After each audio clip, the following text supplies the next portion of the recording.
with more on what that support that Syrians need right now is Carl Skau, Deputy Executive Director, Chief Operating Officer at the World Food Program. He just returned from a visit to the country. And we thank you, Carl, for being with us here on Bloomberg TV and radio. Food security was already an issue in Syria before the fall of the Assad regime. 3 million people in need. What did you see when you were visiting cities like Aleppo and Damascus? Well, basically, we have a triple crisis in Syria. It was already a socioeconomic disaster before the war in Lebanon. Then came the war in Lebanon with hundreds of thousands of people entering Syria. And now we have this latest change of events with displacements. And so basically, we're dealing with a triple crisis. And as you pointed to, over 3 million people acutely food insecure. The World Food Program is present. We've been present over the past 14 years. We have offices, 7 offices throughout the country, and we're now doing everything we can to step up. You know, what I witnessed is really the level of desperation of people. I met women in Aleppo and in Homs who basically said that, you know, it was better during the war. The bombs were raining on us, but the world cared, and we had food for our children.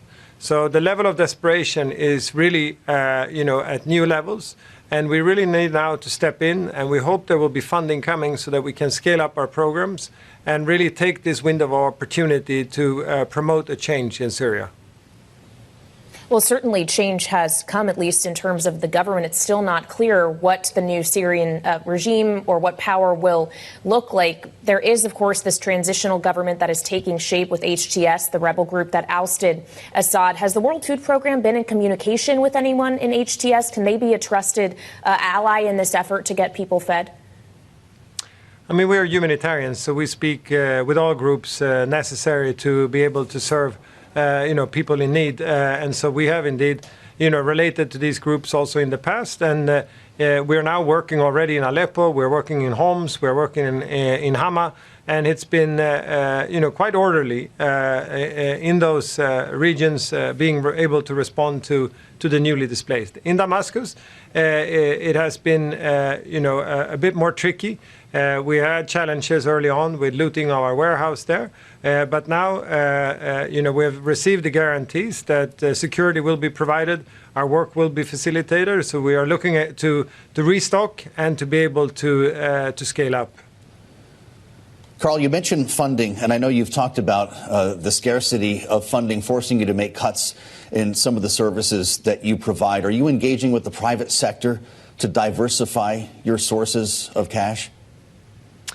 Over the past 4 years, there has been a tripling in needs when it comes to acutely food insecure. We're now at 340 million people acutely food insecure throughout the world. That's a record number. I mean, if that was a country, it would be a very large country. The funding has remained more or less the same. So we are struggling with that challenge of attending to 3 times more hungry with the same funding. And so we are indeed looking at how to diversify.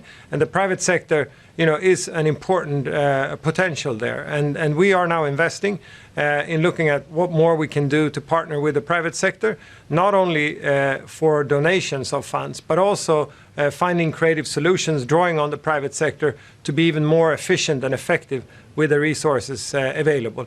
In Syria particularly, we haven't really had the chance to do so. I mean, there's been a quick change of events here. And so, we're now about to begin mobilizing resources, and we hopefully we would be able also to tap into private resources for these ends. Mm-hmm.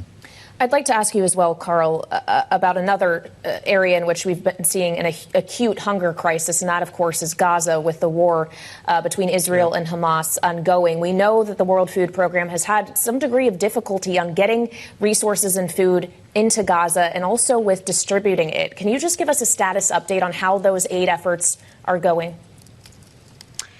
Frankly, it's hard to find new words to describe the situation in Gaza. But, in the southern parts of the country, we are now again reversing back to a disastrous situation. And this is largely due to the complete breakdown of law and order. I mean, the security situation in southern Gaza is just beyond anything at the moment. We are being looted as we move along the roads. We are being looted in our warehouses, but also on distribution.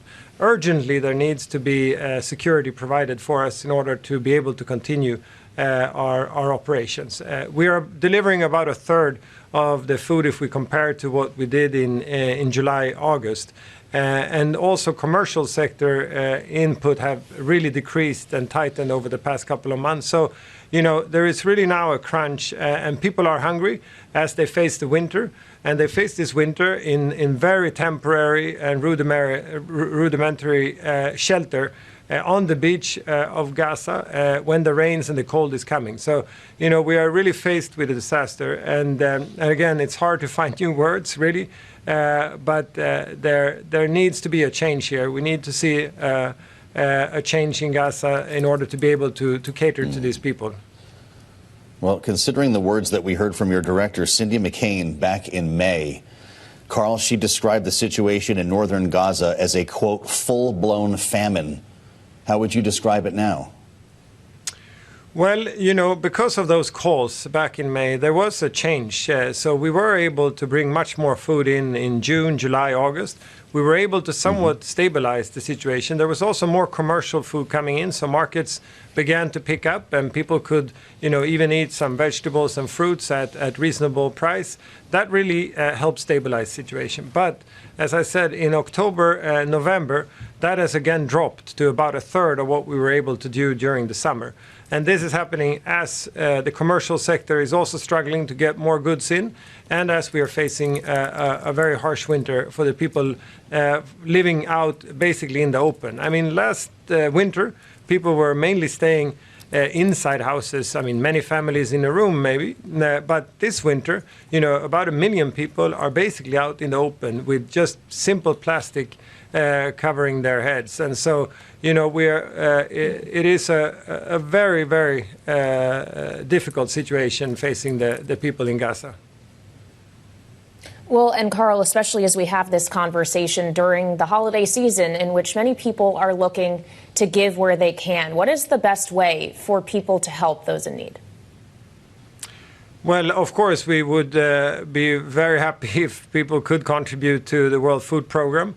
That can be done, through our website. There is also an app, Share the Meal, that we mobilize resources through, and you can be sure that we take care of this money well. We are as efficient and effective as possible, and we are also making sure that resources reach the intended people that we want to help. So, any contribution will be cared for and will be delivered in the most efficient and effective way possible. And WFP is really the ones at the very front line, whether it is in Sudan or in Gaza or now in Syria. You can count on WFP to really target those most in need on the front lines and in an efficient way. All right, Carl Skau, Deputy Executive Director and Chief Operating Officer at the World Program. Thank you for joining us.